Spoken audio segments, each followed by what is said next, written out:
Bien. Et écoutez, on va commencer donc ce séminaire Systemix. J'espère que tout le monde m'entend bien. Je suis très content, malgré cette période de confinement, et j'espère que tous ceux qui sont connectés sont en bonne santé, ainsi que leurs proches.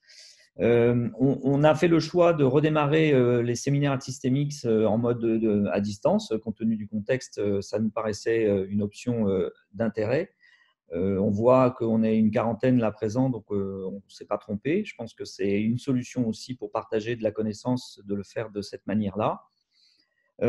Séminaire Systemix, qui est donc un séminaire mensuel que l'on programme avec des chercheurs que l'on pense être des chercheurs d'intérêt, avec des sujets également qui concernent tout ou partie des actions qui se passent à l'IRT, mais des fois certains sont des sujets assez exploratoires.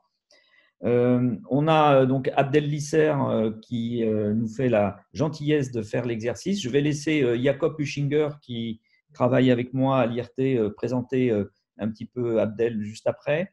Et il le fera aussi parce qu'il a, Jacob fera cette introduction aussi parce qu'il est en charge de l'équipe management des opérations du laboratoire LGI de Centrale Supélec, qui co-anime donc ce séminaire, qui coproduit entre guillemets ce séminaire. Séminaire qui sera d'ailleurs qu'on pourra revoir sur le site de l'IRT en replay si des personnes souhaitent le voir en post-production, je dirais. Pour terminer, je dirais donc ce séminaire va avoir lieu pendant donc une heure, entre 45 minutes, une heure, et pour être suivi d'une séance de questions. On a fait le choix, là, on vient de s'en parler, mais de le faire donc en français parce qu'une majorité des gens avec des slides en anglais suivent sans problème la présentation en français. Vous pouvez, en cours de présentation, si vous avez des questions de compréhension très courtes, faire un levage de main. Il y a dans la barre de Zoom, vous allez voir lever la main éventuellement qui vous est proposée, auquel cas l'intervenant pourra vous permettre de poser votre question. Je vous demanderai d'éteindre votre caméra et votre micro pour la partie de présentation, de manière à ce que l'enregistrement soit le plus clair possible. Et puis, avant de passer la parole à Jacob, je voudrais juste partager qu'on a déjà 2 autres séminaires Systemix qui sont programmés. Le 27 mai, donc là, ce n'est pas tout à fait un par mois, il y en aura 2 au mois de mai. Le 27 mai à 15h, Mir Mostafavi, qui est un chercheur géomaticien de Montréal, viendra nous parler d'un sujet qu'il a traité dans le cadre d'un projet sur la mobilité inclusive et les outils numériques qui permettent de pratiquer cette vision un peu extensive de la mobilité, enfin inclusive de cette mobilité. Et puis, on a Gabriel Perret de l'ENS Paris qui viendra le 17 juin se connecter également, faire une présentation sur son sujet qu'il maîtrise très bien maintenant. Il travaille depuis plusieurs années sur le transport optimal. Et il nous fera cette présentation à 14h le 17 juin. Vous retrouverez ces informations sur le site web de l'IRT. Et bon, je vais laisser donc maintenant Jacob. Je dis bonjour à Abdel Lisser. Je suis très content que tu sois parmi nous et je vais laisser Jacob présenter un petit peu ton profil, voilà, ton parcours. Merci Patrice. Donc, bienvenue à tout le monde aussi de mon côté. Au laboratoire génie industriel, typiquement, on organise le jeudi du LGI, qui aujourd'hui se fait le mercredi, et où on avait l'idée de co-organiser ce séminaire ensemble.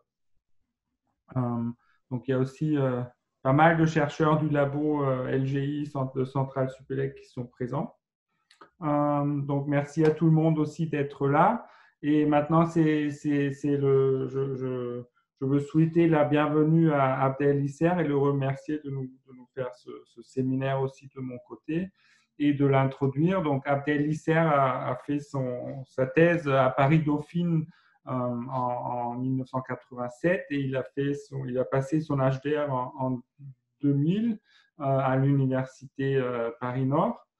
Et il est professeur depuis 2001 à l'Université Paris-Sud.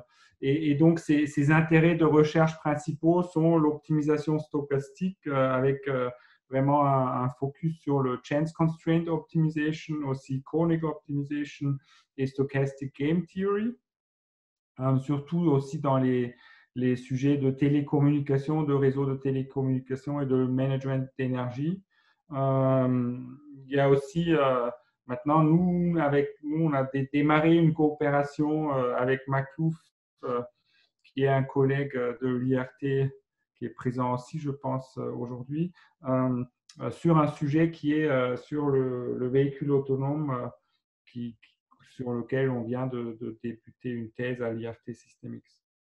Donc, très bienvenue à Abdel. On est très content de t'avoir avec nous et merci pour ton intervention dans notre séminaire. Très bien, merci Patrice, et merci Jacob et Marlouf et Christina pour avoir organisé ce webinaire. Et puis, je suis très content d'être avec vous aujourd'hui et avec les collègues du LGI, dont certains, j'ai eu l'occasion il n'y a pas très longtemps de collaborer. Est-ce que vous voyez mon écran? Allô? Oui, oui. Oui, ouais. Oui, oui. Bon, parfait. Donc, On voit pas, Abdel, on voit pas. Ah, vous voyez pas l'écran? Non. Ah. Patrice, qu'est-ce que tu as? Il faut que tu partages ton écran. Moi, je peux arrêter le mien, mais je pense que dès que tu vas partager le tien, ça va éteindre mon écran. Voilà. Ouais. Et tu te mets en plein écran. Voilà, parfait. C'est bon là? Oui, très bien. Parfait. Bien, donc oui, alors je vais vous parler aujourd'hui des contraintes en probabilité. Donc, comme l'a dit Jacob, ça fait quelques années que on travaille sur ce sujet-là. Et donc, je vais vous présenter un certain nombre de résultats qu'on a eu. Voilà, un certain nombre de résultats qu'on a eu ces dernières années sur ce sujet. Bon, j'ai pas mal de topics, donc je vais vous donner un petit peu un résultat dans chacun des points qui sont présentés. Donc, avant cela, je vais présenter ce que c'est que les contraintes en proba, qu'on appelle aussi chance constraints, donner un aperçu de l'état de l'art, et puis après, montrer quelques résultats, comment on approxime les contraintes en proba sur différents problèmes, des problèmes linéaires, des problèmes qu'on appelle rectangulaires, géométriques, et puis des jeux sur les jeux stochastiques. Et si on a un petit peu de temps, à la fin, je vous parlerai des problèmes de dépendance quand on traite des contraintes en probabilité. Bien, alors je commence par définir ce que c'est qu'un problème d'optimisation générale. Donc ici, on a un problème d'optimisation quelconque, où il n'y a pas d'aléa, un problème déterministe. Donc on minimise une fonction fonctionnelle C de x avec des contraintes G de J de x supérieure ou égale à 0. Et si on veut écrire le problème stochastique on introduit l'incertitude, on aura un problème de ce type-là, c'est-à-dire qu'on va minimiser l'espérance mathématique pour la fonction objectif sous contrainte sur l'espérance mathématique pour les contraintes. Donc, on aura G de x, grand G de x est égal à l'espérance de Gj de x de xi est supérieur ou égal à 0. Donc, ici, on a plusieurs contraintes en probabilité. Xi étant le vecteur aléatoire. Donc, si on regarde un petit peu ce qui se fait dans la littérature de l'optimisation stochastique, on verra beaucoup plus l'utilisation de l'opérateur espérance, comme ici, plutôt que l'opérateur dont je vais parler tout à l'heure, des probabilités.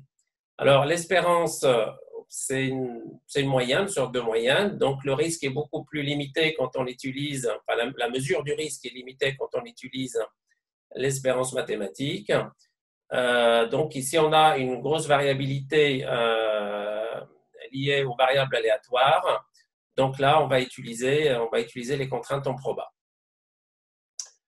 Vous voyez le bas de l'écran ou pas? Parce que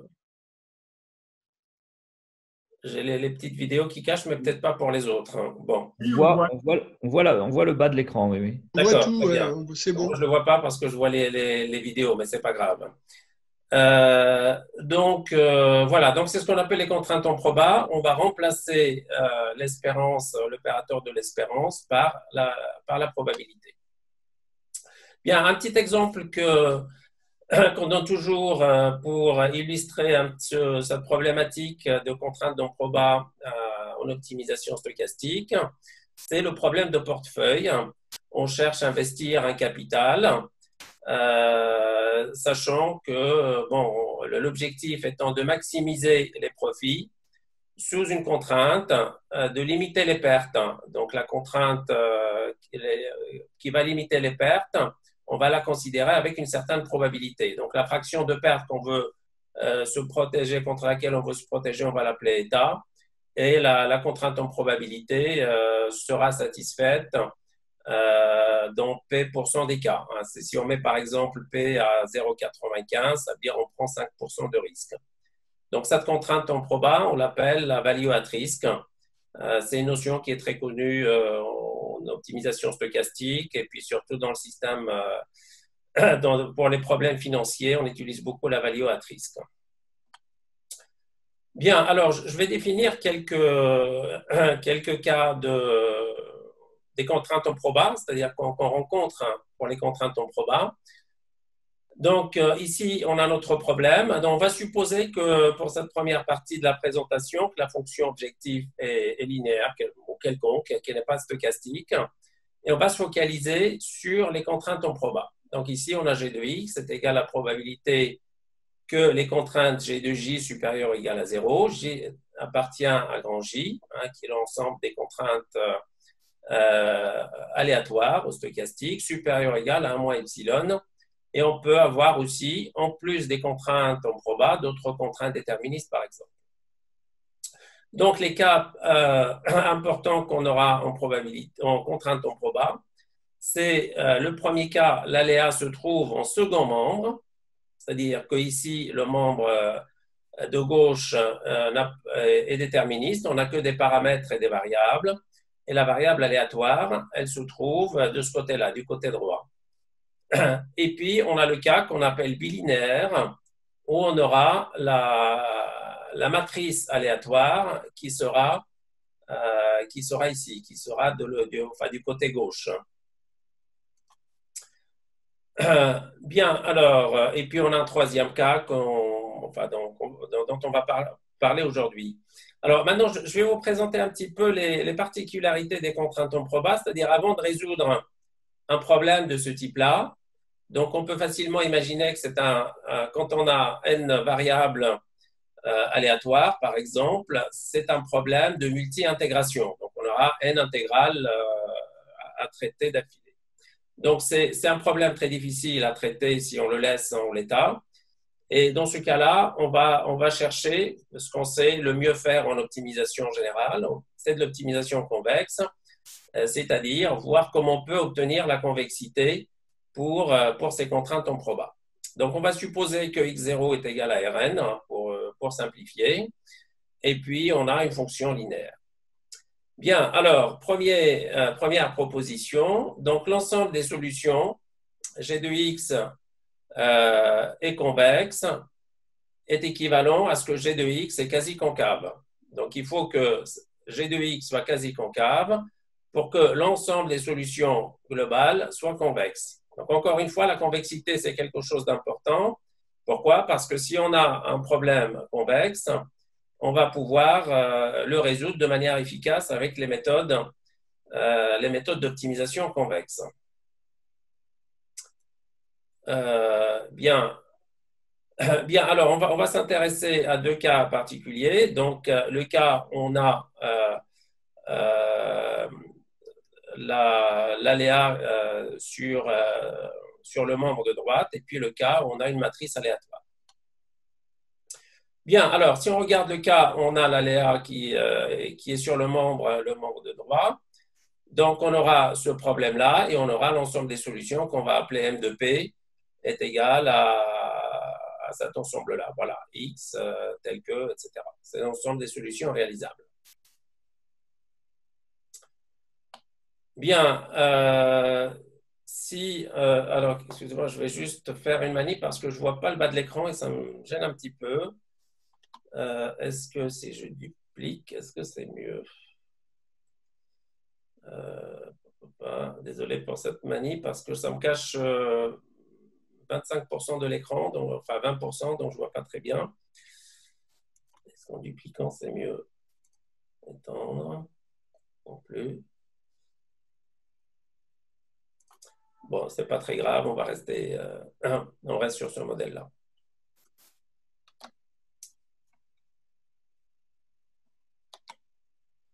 Bon, on va continuer comme ça, c'est pas très grave, parce que j'ai une bande tout en bas de l'écran où il y a les noms des participants qui cachent un petit peu, mais je vais essayer de deviner. Donc ici, on passe, donc je reviens à mes deux cas auxquels je vais m'intéresser.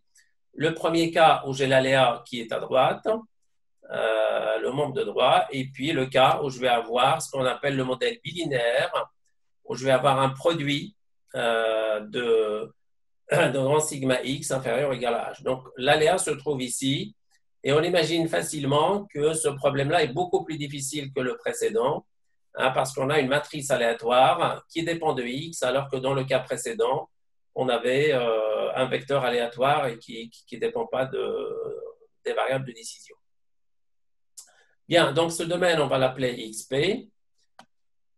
Alors, le cas XP, on revient au problème. Alors, on l'appelle séparable parce que, comme l'aléa se trouve en second membre, donc on peut séparer plus facilement les contraintes. Quand on a l'aléa de l'autre côté, on a un problème plus compliqué parce qu'on a une multiplication de variables aléatoires et de variables de décision.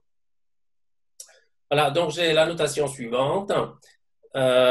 Si j'écris la fonction, donc ici je peux écrire la fonction distribution, fonction de répartition, donc f xi de z, qui s'écrit sous cette forme-là, et donc si a une fonction de densité, donc dans ce cas-là, donc je pourrais travailler avec ce modèle. Bien, alors on va distinguer deux choses, les contraintes en probabilité individuelle, c'est-à-dire on a chacune des contraintes qui est séparée, c'est-à-dire on a une contrainte en proba par contrainte stochastique. Dans ce cas-là, les problèmes sont plus faciles à résoudre. Donc, si je prends le cas ici, par exemple, mon problème se réduit à ce qu'on appelle un quantile, un p-quantile. Par contre, si on considère des contraintes jointes, c'est-à-dire j'ai plusieurs probabilités sous la contrainte, dans ce cas-là, le problème va être beaucoup plus difficile et on le verra là au fur et à mesure des résultats que je vais présenter, que c'est un problème qui nécessite de faire des relaxations, de faire des approximations, des reformulations, etc. Donc, c'est un problème plus difficile. Alors, maintenant, pourquoi on distingue entre ces deux types de contraintes? Comme on le verra tout à l'heure, les contraintes individuelles, c'est plus facile à traiter sur le plan théorique. Ça peut être aussi plus utile si vous avez, par exemple, plusieurs machines dans votre usine et vous avez des taux de fiabilité qui sont différents par machine. Donc, dans ce cas-là, il est plus intéressant d'utiliser des contraintes individuelles. Les contraintes en proba jointe, c'est plus intéressant parce que ça vous donne une idée un peu sur la robustesse de la solution que vous allez utiliser pour l'ensemble du système. Donc ici, vous allez avoir des zones de risque qui ne vont pas être couvertes parce que les contraintes sont séparées. Là, les contraintes sont toutes sous la partie, sous la probabilité. On couvre une zone de risque qui est beaucoup plus importante. Bien, alors, encore une fois, la difficulté des contraintes en proba, c'est qu'avant de résoudre le problème, on doit vérifier un certain nombre de propriétés mathématiques. Et donc là, je vais en lister au fur et à mesure quelques-unes qu'il faut absolument vérifier avant de montrer à la fin que le problème est convexe.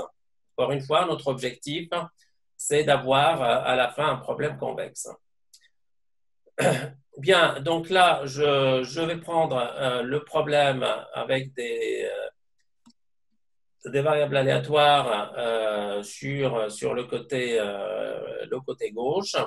Ici, on a notre ensemble de solutions réalisables. Et la première chose qu'on va vérifier pour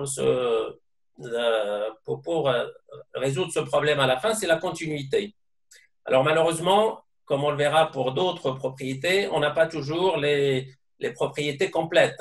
Donc comme on ne peut pas garantir la continuité, eh bien on utilisera ce qu'on appelle des fonctions semi-continues supérieurement.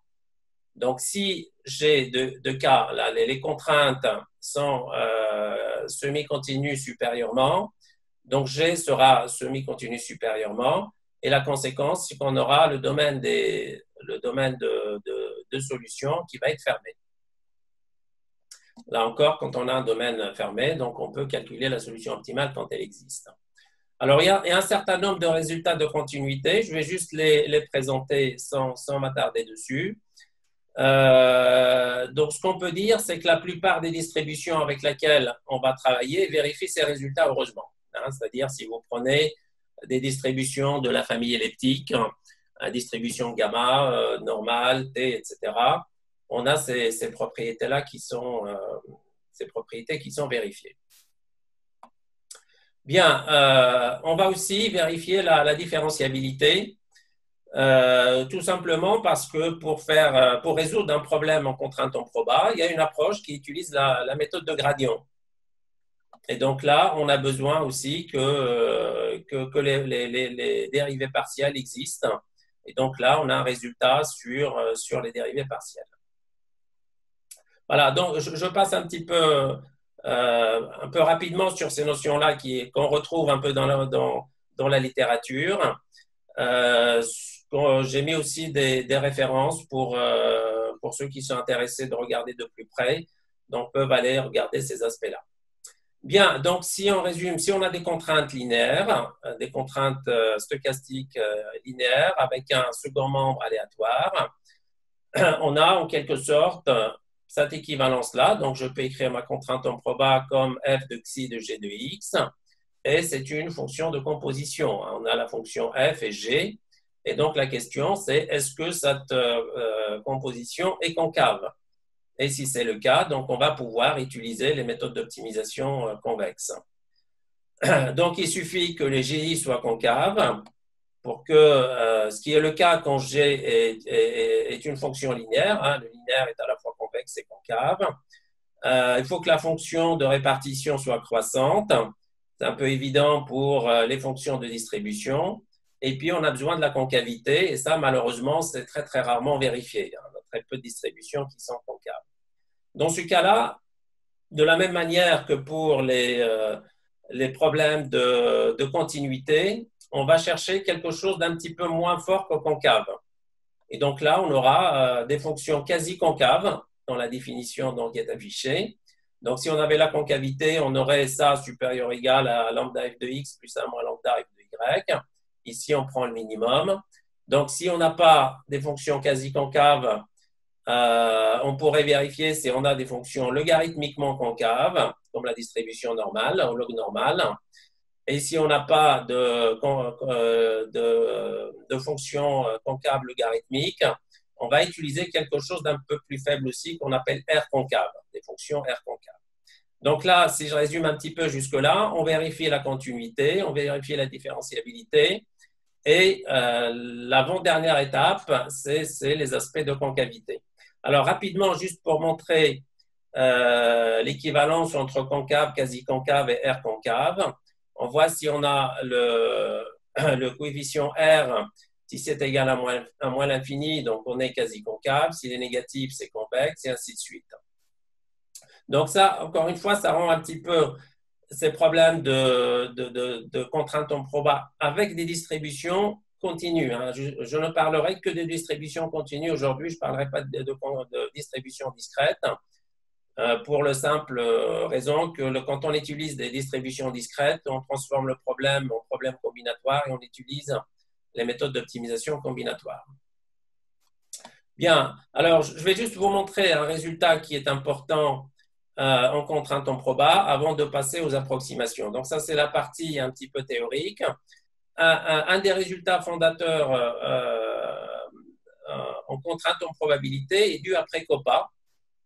Et donc, ça résume un petit peu ce qu'on a vu. Donc, si on a des fonctions, des contraintes qui sont quasi concaves, des vecteurs de variables aléatoires qui sont R concave avec R supérieur à moins 1 sur S, S étant la dimension de xi, eh bien, G de X est une fonction concave. Voilà. Donc, maintenant qu'on a ce théorème de concavité, on va pouvoir, Prekopa proposer le résultat qui a encore une fois un résultat de référence qui est la convexité. C'est-à-dire, si G de J est quasi concave pour les deux arguments, c'est que si R concave, alors l'ensemble des solutions réalisables est convexe et fermé.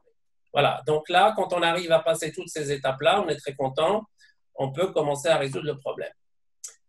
Bien, alors, je vais faire un petit aperçu sur l'état de l'art des contraintes en proba. Je vais présenter trois parties brièvement. La partie théorie, convexité, conditions d'optimalité. Je terminerai rapidement. Il y a un transparent chacun sur les approximations. Bien, alors historiquement, les contraintes en proba ont été étudiées fin des années 50 par Charles Cooper et Sysmans qui ont formulé un modèle avec des contraintes individuelles. Quelques années après, Kataoka et Van de Pan ont proposé des solutions pour des contraintes en proba dont la distribution est normale. Et puis, on a eu d'autres travaux au milieu des années 60 par Miller et Wagner. Prekopa, c'est quelqu'un à qui on doit vraiment énormément de choses en contrainte en proba. Donc, il a à son actif beaucoup de résultats extrêmement importants, à savoir les contraintes en proba avec une dépendance lorsque l'aléa se trouve sur le membre droit, de la contrainte, le second membre. Il a montré la convexité, l'alpha-concavité, etc., etc. Donc, beaucoup de résultats. Il y a aussi beaucoup d'approximations, des travaux sur l'approximation des contraintes en proba. D'abord par des méthodes d'échantillonnage, donc SAA, qui est une approche très, très connue, très, très utilisée, notamment quand on utilise des distributions discrètes. Des méthodes d'approximation par scénario, des méthodes d'optimisation robustes, et puis l'utilisation de la combinatoire, des méthodes combinatoires de programmation en nombre entier qu'on doit à Ludka, Ahmed et toute l'école de Georgia Tech. Alors, nous avons proposé ces dernières années une approche un petit peu différente, dont je vais vous parler là juste après, qui est basée sur des approximations en utilisant les cônes. Donc, on a des résultats sur le cône de second ordre qu'on appelle SOCP, des résultats sur le cône copositif, des résultats en semi-défini sur des problèmes quadratiques, géométriques, et puis sur des problèmes de jeu dont je vous mentionnerai un résultat à la fin. Sur les méthodes de résolution, donc on a un certain nombre de méthodes de résolution une fois qu'on est arrivé à cette étape de convexité. Donc on a des méthodes de plan coupant, des méthodes logarithmiques, prima dual, etc.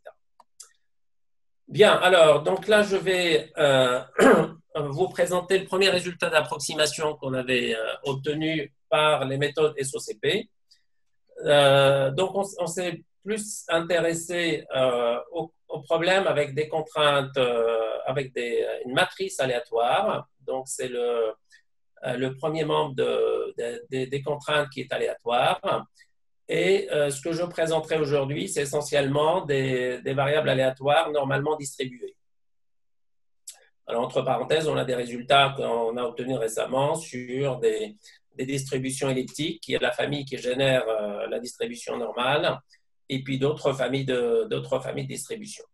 Bien, alors, si on prend les contraintes ici une à une, donc on peut écrire xi k de x sous cette forme-là, donc mu et sigma ici étant la moyenne et la matrice de variance-covariance. La matrice sigma doit être définie positive, donc ici on centre et on réduit, donc tranche la moyenne, divise par la norme. Et on a xi k de x qui suit une distribution normale centrée réduite. Et on voit que si on regarde cette contrainte-là, on peut très facilement l'écrire sous cette forme-là, hein, puisque ici, on a gk de x supérieur ou égal à xi de k de x. Donc, on aura ça, on peut la remplacer par grand F de cette partie-là, de gk de x. Et en faisant quelques manipulations très simples, on obtient cette contrainte équivalente qu'on appelle une contrainte SOCP. Donc ici, on a mu1 transposé x. Là, c'est la fonction de répartition, l'inverse de la fonction de répartition qu'on appelle le quantile, multiplié par la norme inférieure ou égale au second membre, qui est ici h1, par exemple, puisqu'on a k égale à 1. Donc ça, c'est un problème convexe qu'on sait très bien résoudre avec les méthodes de poids intérieur. Et si vous regardez des logiciels du commerce, eh bien, vous avez des solveurs très efficaces pour résoudre ce type de problème. Un petit peu comme Psyplec, Express ou autres, ont tous des solveurs très efficaces pour ce type de problème. Maintenant, si on regarde le cas où on a plusieurs contraintes, ce qu'on appelle des contraintes jointes, plusieurs contraintes sur la probabilité.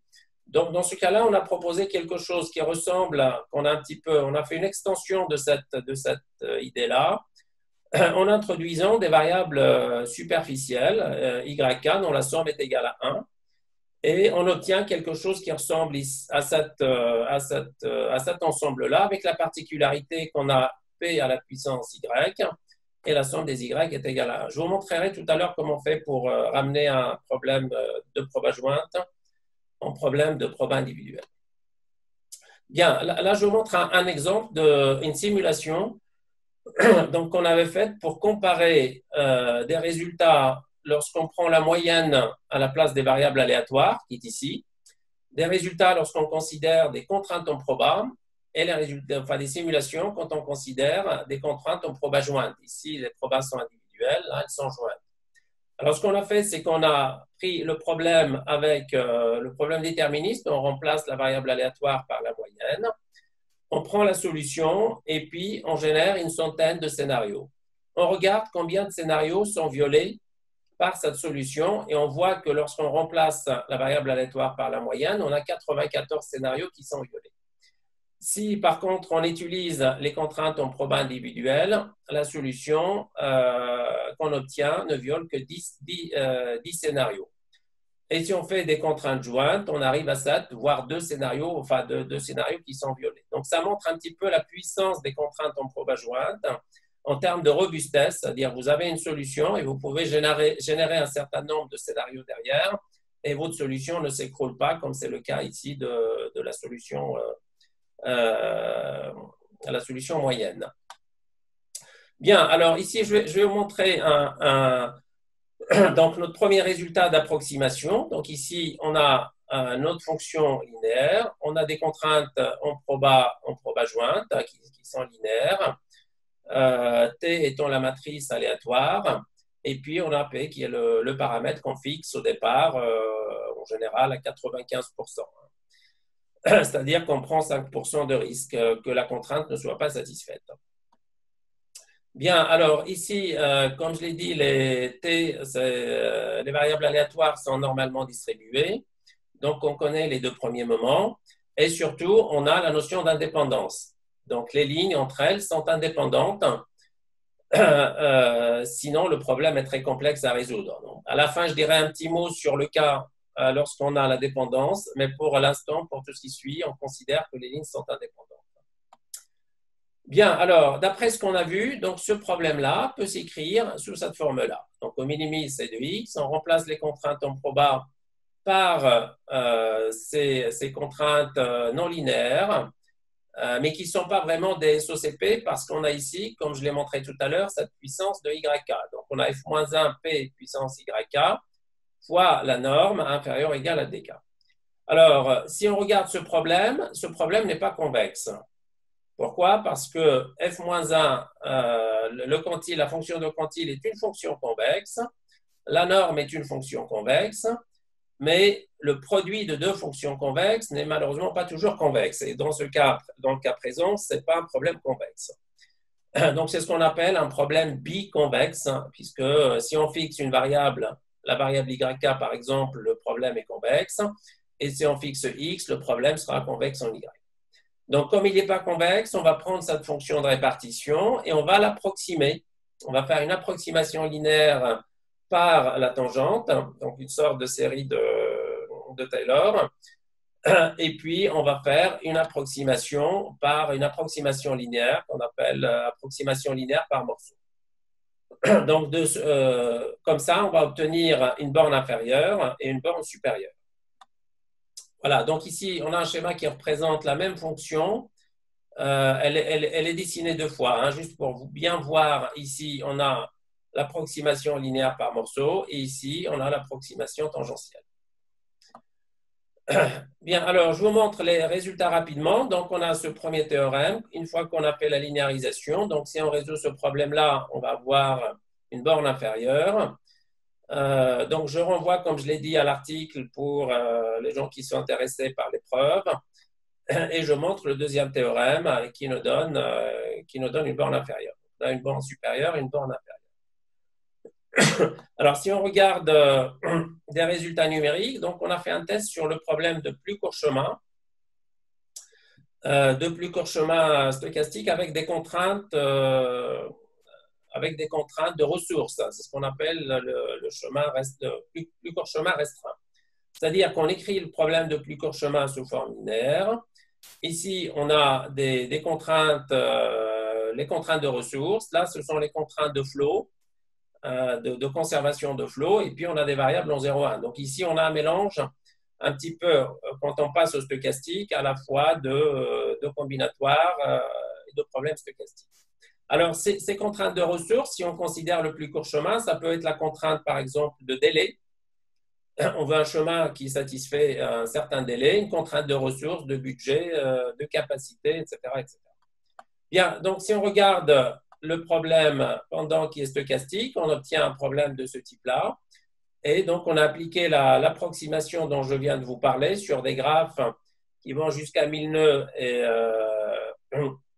1960 arcs avec des paramètres pour régler les approximations linéaires. Et on obtient les résultats suivants. Donc, on a la borne inf et la borne sup, avec des sauts de dualité qui sont relativement faibles. Parfois, on ferme le gap et on a remarqué par la suite qu'en augmentant le nombre de segments, d'avoir une petite vingtaine de segments pour faire l'approximation de la fonction de répartition, eh bien, on arrive à fermer le gap très, très souvent. Le temps de calcul est relativement faible, ce qui permet, par exemple, de mettre cette procédure d'approximation dans un branch and bound. Bien, alors là, je vais passer à un autre problème qui sont les problèmes rectangulaires avec des contraintes rectangulaires. Donc, ce type de problème, on le retrouve beaucoup en pratique. C'est ce qu'on appelle range constraints en anglais, c'est-à-dire des contraintes pour lesquelles on a des bornes inférieures et des bornes supérieures.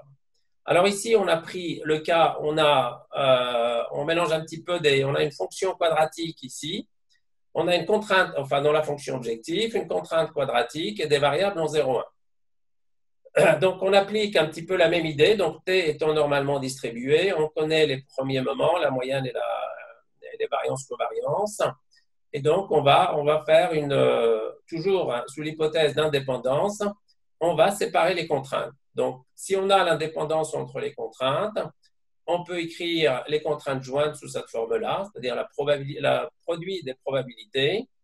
Et en ajoutant les variables artificielles dont j'ai parlé tout à l'heure, on pourra séparer ces contraintes jointes en contraintes individuelles. Donc, on aura quelque chose qui ressemble à ça. Et la contrainte, comme c'est une contrainte rectangulaire, on la remplace par deux contraintes. On ajoute une troisième contrainte pour s'assurer de l'équivalence avec la contrainte précédente. Et donc, on obtient un problème de ce type-là, où on a lifté, pour ne plus avoir la racine carrée, on a lifté les contraintes les contraintes relatives aux contraintes de probabilité. Bon, en rajoutant d'autres contraintes, on a les contraintes d'égalité, d'inégalité, de linéarisation, etc. Et donc, on termine par quelque chose qui a été très étudié là, ces dernières années, qui est relatif au cône copositif. Et donc, on obtient une belle formulation qui donne des bornes qui sont très serrées, très intéressantes pour le problème combinatoire. Donc ça vient un petit peu des travaux de Bührer qui avait proposé cette formulation. Et donc, nous, on a transformé le problème que je viens de présenter sous cette forme-là. Donc, ça nous donne un problème d'optimisation semi-définie positive. Donc, comme je l'ai dit tout à l'heure, on utilise un peu les cônes pour les approximations. Donc, tout à l'heure, on avait le cône SOCP. Maintenant, on a le cône de matrice semi-définie positive ou d'optimisation semi-définie positive. Alors, je vous montre ici uniquement les résultats qu'on a obtenus. Donc, on retrouve un petit peu la même chose. Quand on compare la formulation déterministe, on remplace les variables aléatoires par la moyenne, des contraintes individuelles et des contraintes jointes.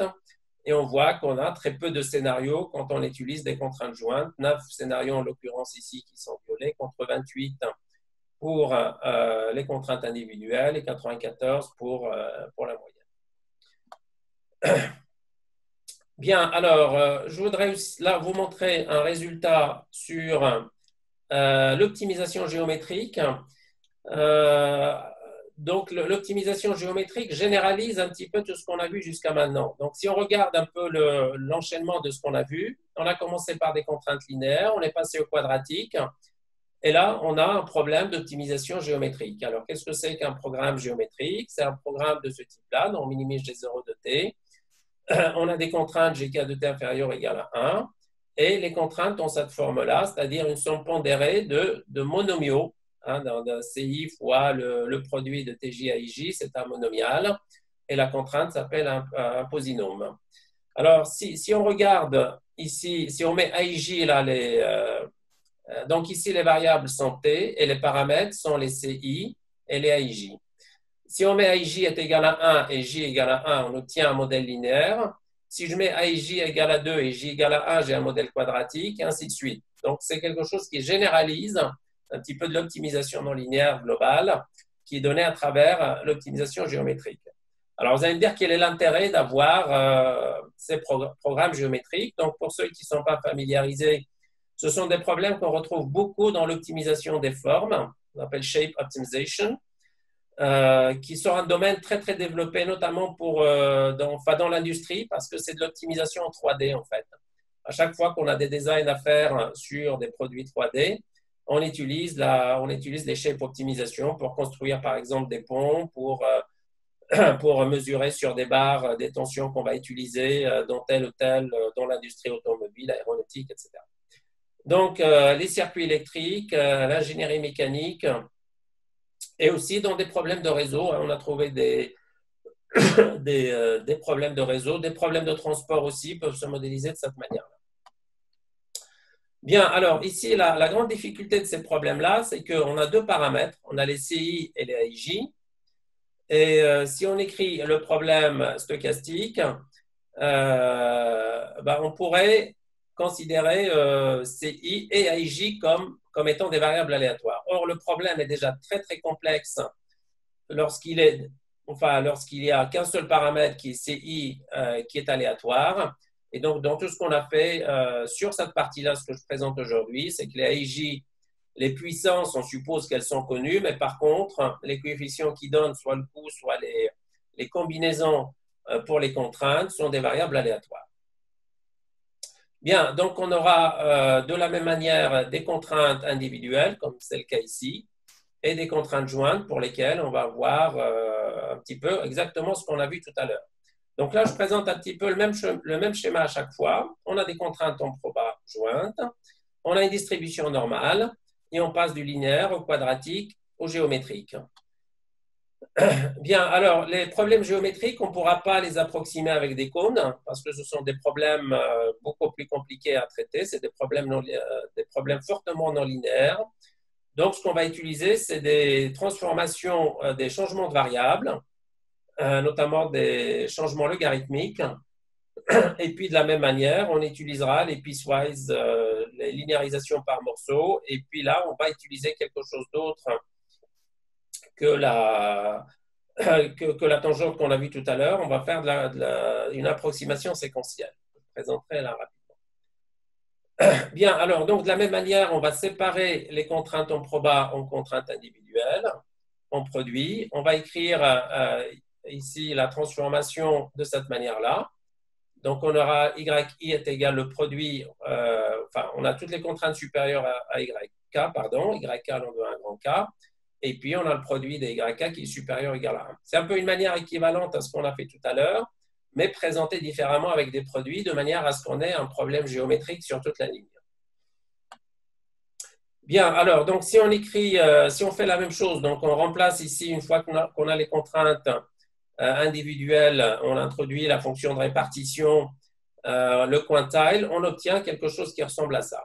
Donc là aussi, c'est de la manipulation algébrique, je dirais. Il n'y a pas de choses très, très compliquées. On a la même chose ici, le produit de deux fonctions convexes. Ici, on n'est pas encore au convexe, pardon, parce qu'on a les produits. Donc, on a d'abord la transformation logarithmique. Donc, on introduit le logarithme puisqu'on a des produits et on se retrouve avec des exponentielles. Et là, on a une formulation plus sympathique. Alors, ce qu'on fait dans ce cas-là, comme la fonction est une fonction convexe, on la fait passer à l'intérieur de la norme, ici, et on opère une linéarisation à peu près de la même manière que ce qu'on a fait tout à l'heure. On aura de la même manière des bornes inférieures, approximation inférieure, et puis on va utiliser l'optimisation séquentielle, c'est-à-dire qu'on va fixer, comme je l'ai dit tout à l'heure, si on fixe, si je reviens ici, je fixe Y, j'aurai un problème convexe après la transformation logarithmique, et si je fixe le T, j'aurai un problème convexe après la transformation logarithmique. Donc j'ai SQ1 et SQ2 que je vais résoudre de manière alternative par cet algorithme-là. Et on a démontré dans l'article qui a été publié dans ORL que cet algorithme converge et on obtient à la fin une borne supérieure. Bien, alors un exemple d'optimisation géométrique sur un problème de boîte, des structures de boîte, pour laquelle on a trois variables qui sont la hauteur, la largeur et la profondeur. On a des contraintes sur les côtés et une contrainte sur le fond de la boîte qui s'écrivent de cette manière-là. Et donc, on a fait une simulation avec ces paramètres et on a le résultat suivant. Donc, on a des bornes inférieures, bornes supérieures, on calcule le gap. Et là aussi, en fonction du nombre de segments d'approximation, on peut fermer le gap très facilement. Alors, dans l'article, vous trouverez, pour ceux qui sont intéressés, des simulations sur des exemples jusqu'à une centaine de variables. On nous a demandé de pousser un petit peu l'algorithme sur des dimensions assez grandes pour avoir le passage à l'échelle et avoir une idée du comportement de l'algorithme. Mais on a des résultats qui sont comparables à cela. Bien, alors, je vois l'heure qui passe, donc je vais vous présenter... est-ce qu'il y a des questions là? Parce que je vois pas de... Non, pas de questions. Je ne vois pas sur l'écran. Je ne vois pas de message ni rien. Jusqu'à présent, on n'a pas vu de questions. D'accord, très bien. Parfait. On a des questions à la fin. Très bien. Alors, je vais vous montrer très brièvement sur un travail qu'on a fait avec Walid qui est présent dans la salle sur les problèmes de jeu. Là, jusqu'à maintenant, on a vu sur tous ces items-là, on a un seul acteur qui optimise, une optimisation d'un seul acteur. Ici, quand on prend plusieurs acteurs qui cherchent à optimiser simultanément, on a un problème de jeu, un problème de théorie des jeux. Donc, je vais passer un petit peu là aussi brièvement sur la problématique pour vous montrer où est-ce qu'on a introduit les contraintes en proba pour montrer l'équilibre de Nash. Donc ici, on a un certain nombre de joueurs. On a l'ensemble I qui est l'ensemble des joueurs. On a un ensemble d'actions pour chacun des joueurs qu'on appelle la I. Et pour l'ensemble du jeu, on a un produit d'ensemble des AI qui est en grand A. on a des profils d'action, des différents joueurs, le bénéfice de chacun des joueurs, R et tilde, et le vecteur pour un joueur donné. C'est deux notations un peu différentes. Bon, la théorie des jeux a sa propre manière de modéliser les problèmes. Donc, il y a un petit peu plus d'informations avant d'arriver au problème qui nous intéresse. Donc, ici, on a l'ensemble de stratégies mixtes qu'on appelle XI. Donc, grand X, c'est l'ensemble des stratégies mixtes pour tout le jeu. Et on va noter taux de I, la stratégie mixte du joueur I, qui est représentée par ce vecteur-là, qui est la stratégie, le profil de stratégie pour tous les autres joueurs sauf le joueur I. Donc, taux moins I s'écrit de cette manière-là. Enfin, taux de I, c'est pour le joueur I, taux moins I, c'est pour tous les autres joueurs sauf lui. Alors, si on écrit, donc pour une stratégie donnée taux, le profit du joueur I s'écrit de cette manière-là. Donc, la somme sur A fois le produit des taux I de AJ fois le bénéfice qu'apporte chacune des actions. Et on a le résultat de Nash qui est très connu. Donc, une stratégie taux étoile est un équilibre de Nash si on a cette inégalité qui est vérifiée. Et c'est un résultat qui remonte aux années 50. où Nash avait présenté ce résultat et pour lequel elle a eu par la suite le prix Nobel de l'économie. Alors, ce que l'on va faire ici, c'est considérer que la matrice donc ici pour Nash, les payoffs, les bénéfices sont déterministes. Alors, que se passe-t-il lorsque les déterministes sont des variables aléatoires, ce qui est plus proche de la réalité parce que quand vous jouez, en général, vous ne savez pas exactement combien vous allez gagner. Dans ce cas-là, on va considérer oméga comme étant des variables aléatoires qui représentent les profits des joueurs qui sont définis dans un espace probabilisable. Probabilisé, donc on connaît la probabilité. Et donc, on aura la fonction du payoff qui s'écrit de cette manière-là. Donc là, on a un produit de ce qu'on a vu tout à l'heure, fois RI de tilde, où RI dépend de A et de oméga, qui est la variable aléatoire. Bien, alors on suppose que tous les éléments du jeu sont connus pour les autres joueurs. Donc, il s'agit d'un jeu non coopératif. Donc, chacun des joueurs va chercher à maximiser son profit avec une information complète. Donc, toute l'information est disponible pour tous les joueurs. Donc, c'est un cas de joueur relativement simple. On peut trouver des joueurs qui ne sont pas coopératifs, l'information n'est pas complète, nombre d'actions fini, infini, etc. Ici, on a un joueur qui, je dirais, plus proche de ce qui se passe dans la vraie vie, ce qu'on trouverait sur les marchés. Bien, alors on définit l'ensemble des meilleures réponses de cette manière-là. Donc, ce sont les meilleures réponses pour le joueur I par rapport à alpha I et tau moins I, qui s'écrit de cette manière-là.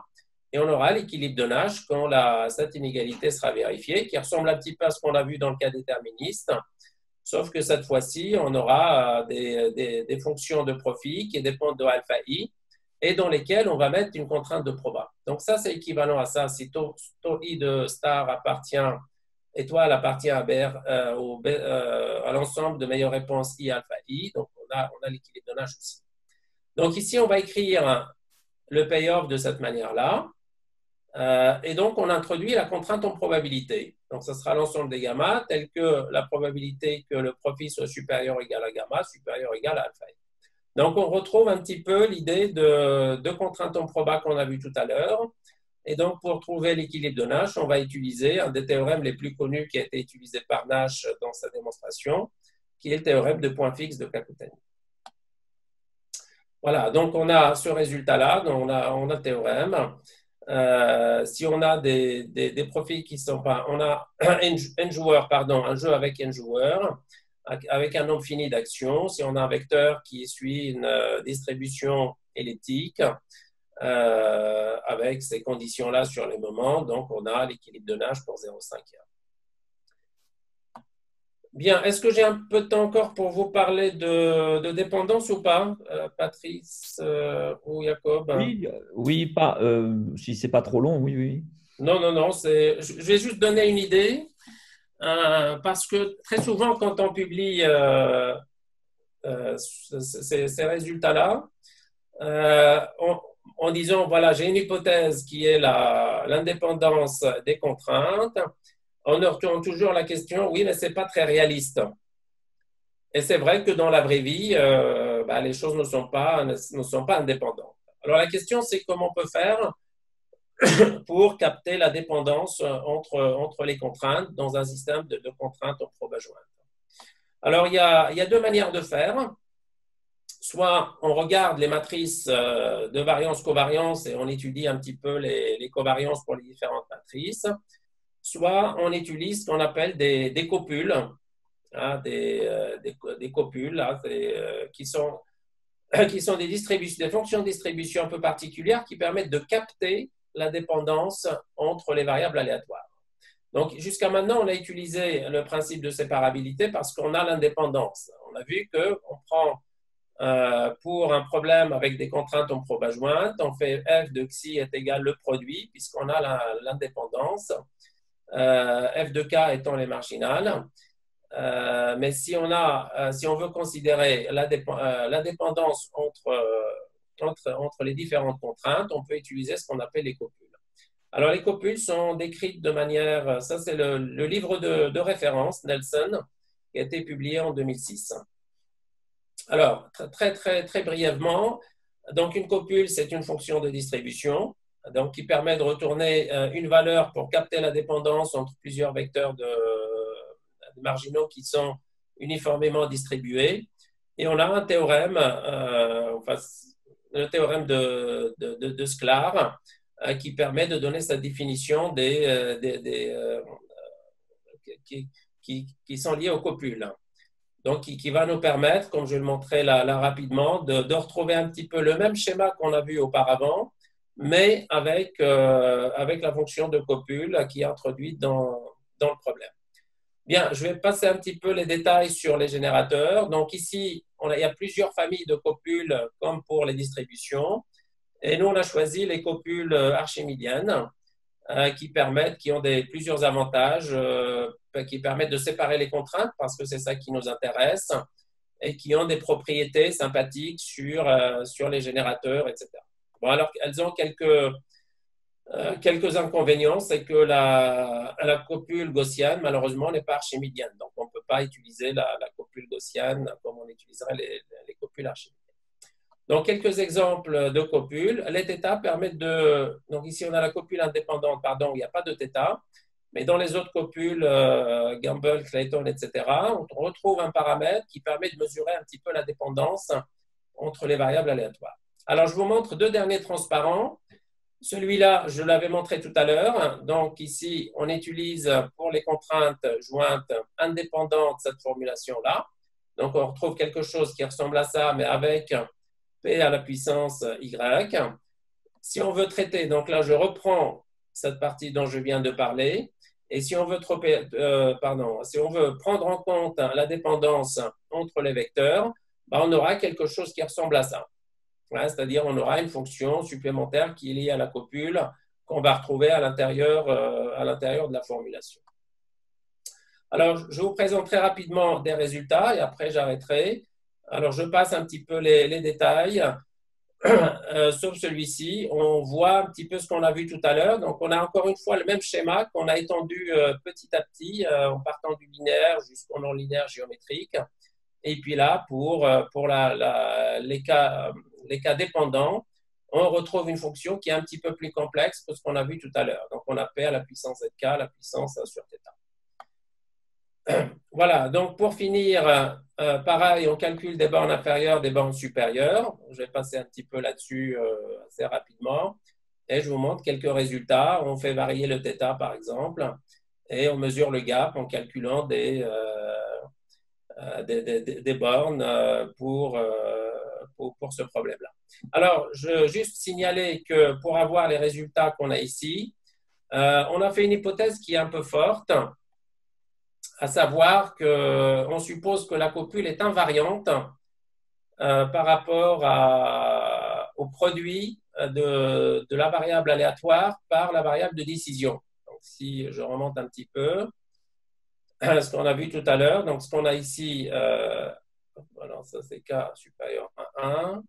Voilà, ce qu'on a ici, là en bas, on suppose que pour obtenir cette formulation, on a pris une hypothèse très forte de dire la variable aléatoire fois x, donc la copule est invariante, c'est-à-dire que c'est comme si on n'avait pas le produit par x, ce qui est une hypothèse très très forte. Pour ceux qui vont regarder l'article, on a traité ce problème-là, donc c'est une hypothèse très très forte qu'on est en train d'un petit peu d'affaiblir par des résultats qui vont, j'espère, sortir très bientôt.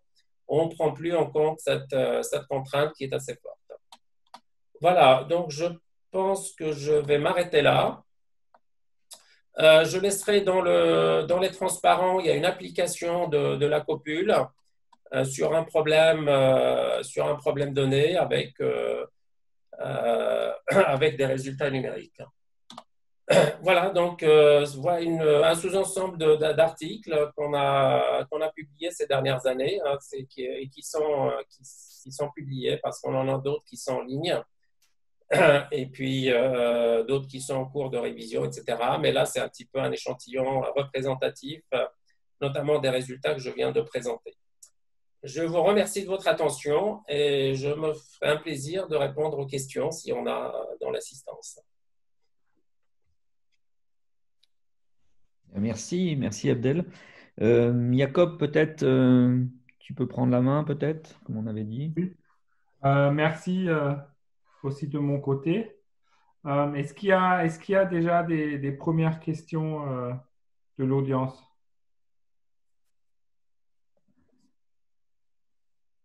Alors, il y a Rim qui lève la main, apparemment. Oui, donc je vais activer.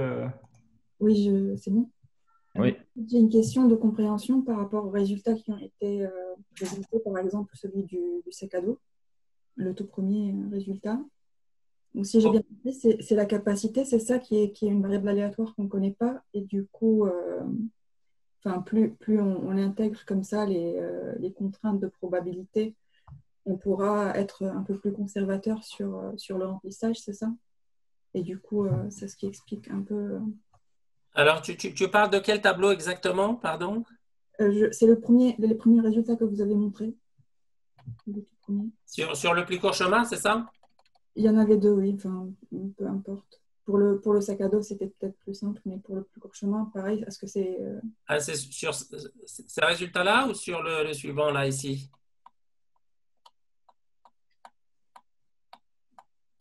Alors, j'y arrive. Celui-là, c'est ça? Non, c'était sur les graphes. Ah, sur le graphe. Il y avait celui que vous m'avez montré là, et il y avait un avant aussi, sur le sac à dos. Celui-là, c'est ça? Oui, par exemple. Donc là, c'est quoi? C'est des capacités qui changent? Alors, donc, ça, c'est un problème de sac à dos avec 10 objets, exactement. Et donc, on a résolu le problème. Donc, on a pris un problème de sac à dos stochastique avec des variables aléatoires sur le poids des objets qui sont normalement distribués. Et puis, je pense qu'on avait pris aussi des variables aléatoires sur la fonction objectif. Enfin, la fonction objectif n'intervient pas beaucoup dans la faisabilité. Mais admettons, donc on a pris ces variables aléatoires sur les poids des objets. Dans le premier cas, on a remplacé les variables aléatoires par la moyenne. C'était toutes des variables aléatoires normalement distribuées. Dans le deuxième cas, on a résolu le sac à dos. En fait, c'est un multi-sac à dos plutôt. Ce n'est pas un problème de sac à dos, c'est un multi-knapsack, puisqu'on a des probes adjointes. On a résolu le multi-sac à dos en séparant les contraintes, en mettant une contrainte de proba par contrainte, et puis on les a toutes mises ensemble sous la probabilité. Donc, on a pris les solutions respectives des quatre variantes, et après, on a généré avec la moyenne qu'on a utilisée un peu partout et sigma, on a généré une centaine de scénarios. Et on a regardé pour chacun des scénarios générés, donc on a généré des valeurs pour le poids des objets, et on a regardé si les contraintes sont satisfaites ou pas.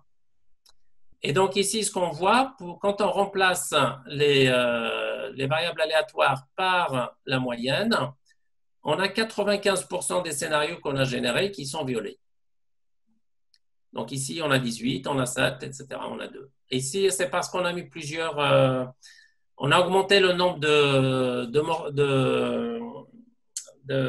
morceaux linéaires pour l'approximation.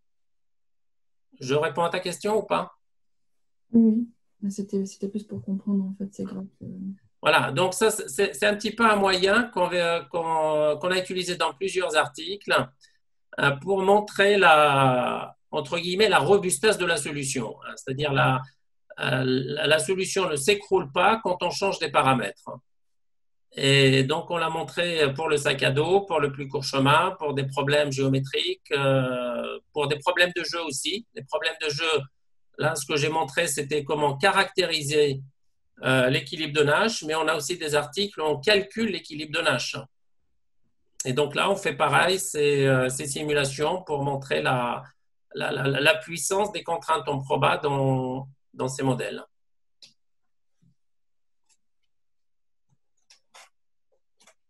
Merci. Merci. Est-ce qu'il y a d'autres questions?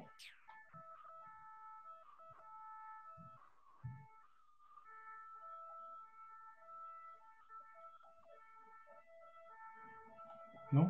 Donc moi j'ai une question. Donc tu nous as montré différentes applications sur des problèmes, disons, type académique ou très, disons, très bien définis et très… Comme ça, là, c'est un problème de sac à dos avec 10 éléments, etc. Oui, Comment tu vois des applications ou comment tu vois l'application de ce genre d'approche sur des problèmes qui sont plus liés à des applications industrielles, par exemple?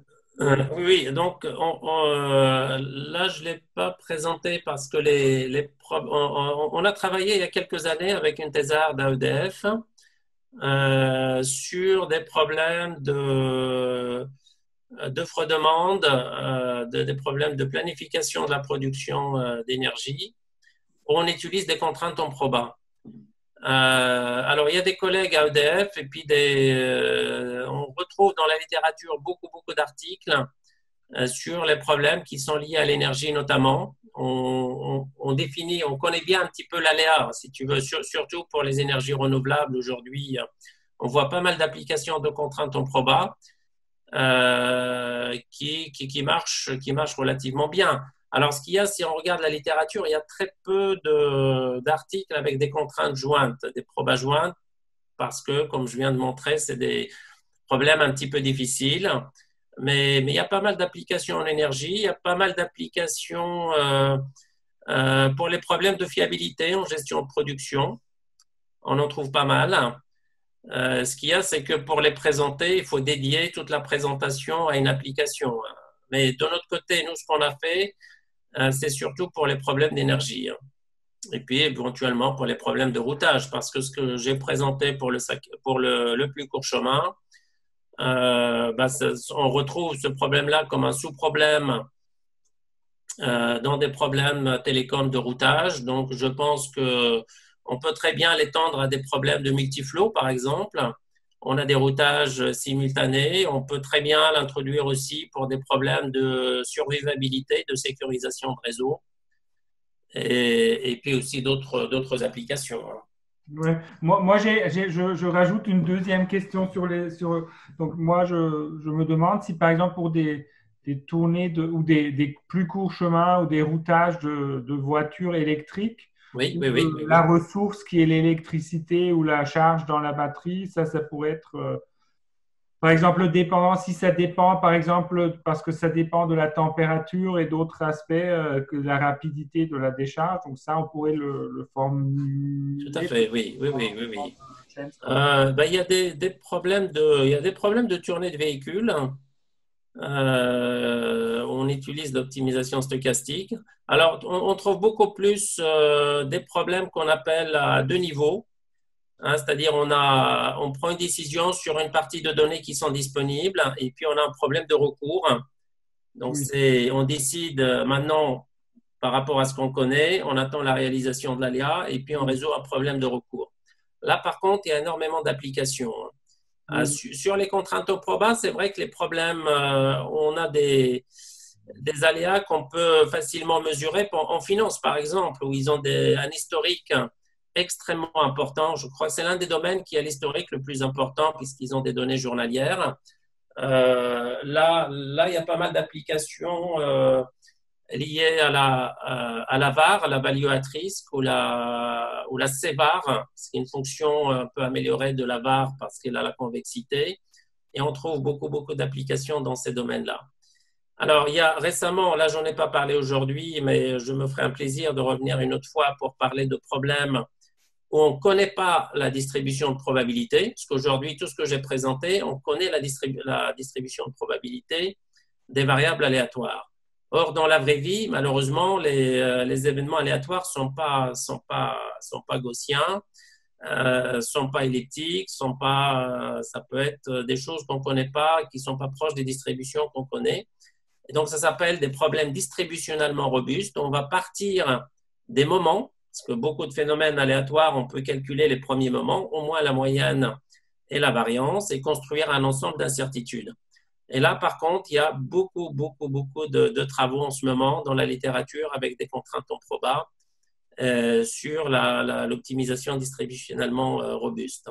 Et là, il y a beaucoup d'applications. Là, on retrouve, là, il n'y a pas longtemps, j'ai téléchargé, je crois, un article sur les pandémies, sur l'optimisation stochastique à 2 niveaux, et je suis sûr qu'il y aura très bientôt des articles avec des contraintes en proba. Merci. Yiping, tu avais une question? Oui, j'ai une question, mais merci beaucoup pour les présentations qui étaient intéressantes, mais parce que je ne parle pas très bien français, donc je vais essayer. Donc, les calculs de probabilité, il nécessite des PDF, c'est ça? Des CDF ou PDF, qui est généralement log concave. Oui. Et on suppose que le PDF est connu ici, oui. La CDF, vous voulez dire la fonction de répartition, c'est ça? Oui. Oui, bien sûr. Oui. Mais ces fonctions sont rarement connues pour être très précises, c'est ça? Oui, alors, vous verrez, là aujourd'hui, je n'ai présenté que la distribution normale. Ouais. Et des distributions gaussiennes. Donc, on connaît la CDF, on connaît son inverse, on connaît la fonction d'erreur, on connaît la fonction d'inverse, on connaît vraiment tout sur la distribution normale. Ça se complique un peu si on ne connaît pas la CDF pour des distributions, on n'a pas de quantile et on ne peut pas appliquer ces approximations, ça c'est sûr. OK. Mais si on a la possibilité, là on travaille sur des distributions qui sont une sorte de mélange des distributions. Ah oui. C'est-à-dire ce qu'on appelle des mixtures. Distributionally robust optimization, right?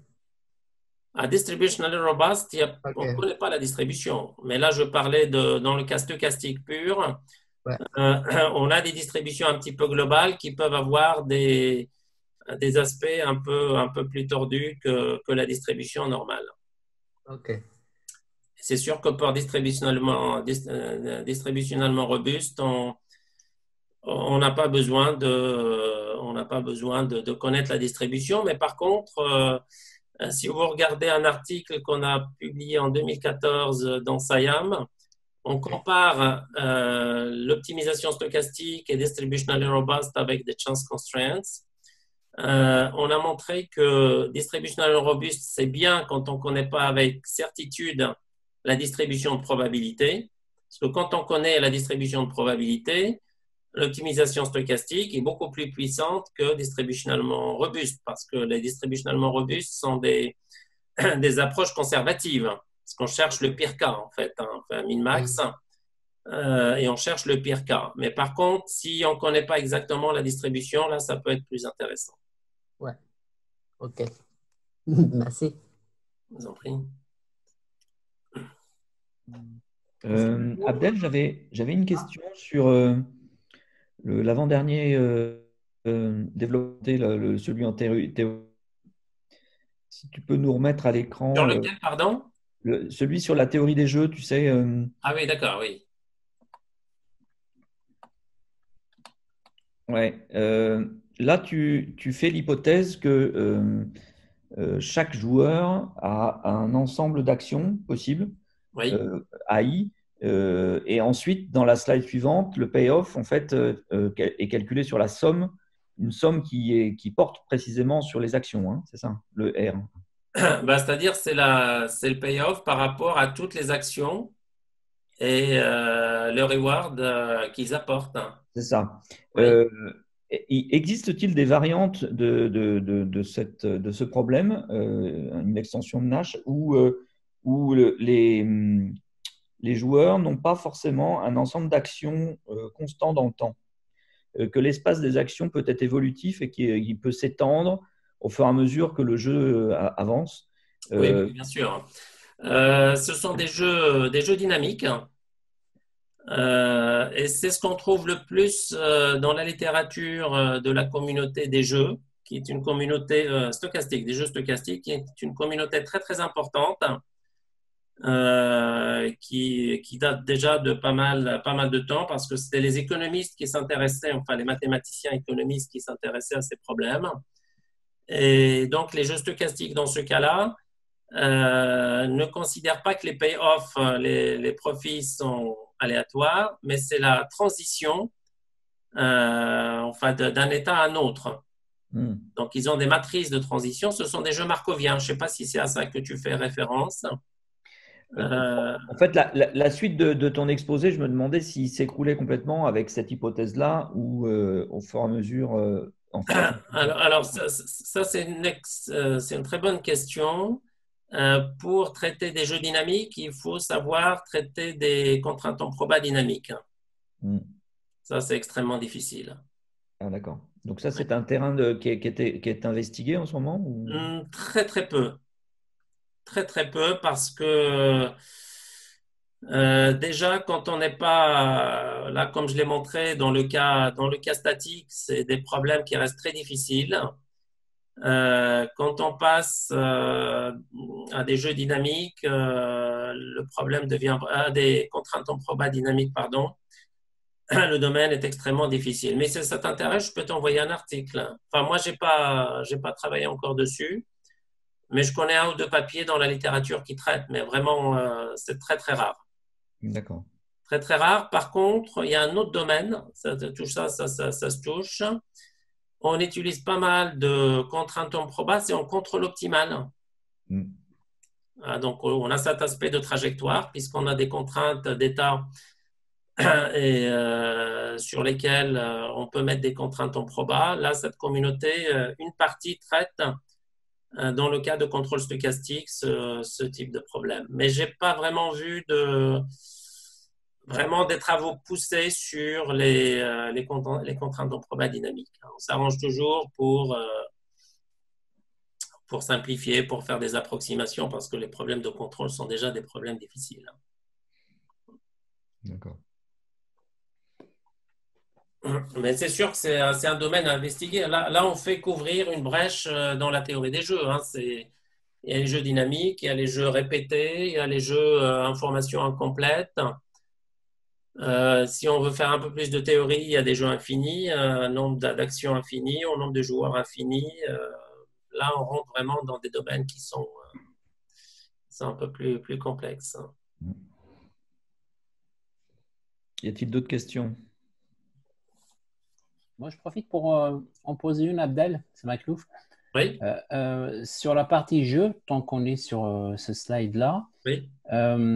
Souvent dans la recherche de l'équilibre de Nash, dans les problèmes pratiques, ce qui est le plus difficile, c'est effectivement de caractériser la fonction, les payoffs, là, qu'on appelait dans tes slides, là, d'une manière la plus proche, en fait, de la vraie vie. Typiquement, un opérateur réseau qui souhaite partager sa bande passante, par exemple, il faut qu'il trouve la bonne formule pour bien la partager, en fait, d'une manière efficace à tous les MVNO, à tous les opérateurs virtuels ou alors à tous les utilisateurs qui mauvais qui cherchent voilà. Donc ça, c'est juste un exemple pour illustrer ma question.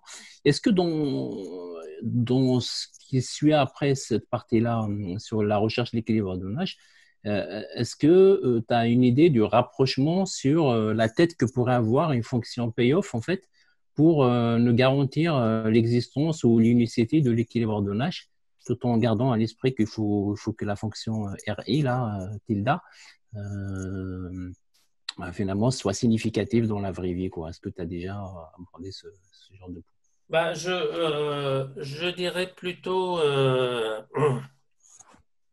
si on se positionne vraiment dans des cas pratiques, comme celui que tu cites, en général, l'équilibre de donnage n'existe pas. Hein. Parce que c'est tellement compliqué, on n'a pas tous les concurrents n'ont pas toute l'information. Il y a certainement de l'aléa et donc l'équilibre de donnage n'existe pas. Maintenant, si je pose la question, je reformule un petit peu ta question sous la forme suivante. Comment faire pour qu'un jeu pour lequel il est difficile de trouver un équilibre de donnage, on règle les paramètres de manière à ce que le résultat soit un équilibre de donnage? Est-ce que ça ressemble à ça, ta question? C'est exactement ça, en fait. Voilà, dans ce cas-là, on peut faire quelque chose encore de plus compliqué, à mon avis, original. Je n'ai pas vu de travaux là-dessus, mais on peut faire ce qu'on appelle l'optimisation inverse. Mm-hmm. C'est-à-dire prendre un équilibre de donnage qui semble être réaliste, ça on peut l'approximer et chercher les paramètres qui permettraient d'avoir cet équilibre de donnage. Ou encore, un problème pratique qui, lui, n'a pas d'équilibre de donnage parce que, pour les raisons que je viens d'évoquer, on peut essayer de jouer sur ces paramètres-là pour que le résultat soit un équilibre de donnage. Intéressant. Mais j'ai vu quelques travaux, pas dans le domaine des réseaux, mais dans un autre domaine, je ne me souviens plus lequel, où les auteurs utilisaient cette approche-là. Donc, les gens de... Enfin, si on regarde la théorie des jeux ces dernières années, pratiquement tous les domaines font appel au jeu, en fait. En bioinformatique, en biologie, en maths bien sûr, en ingénierie, en réseau, dans beaucoup, beaucoup de domaines. Et donc, il y a pas mal de travaux qui, notamment pour des problèmes pratiques, qui cherchent à regarder non pas comment calculer un équilibre de donnage, parce que là, on sait si on a tous les éléments, mais plutôt comment trouver les meilleurs paramètres pour que l'équilibre de donnage existe. D'accord, ouais. Bien, merci beaucoup. Je pense qu'on est arrivé en butine de notre petit créneau qu'on s'était arrêté. Merci beaucoup, Abdel.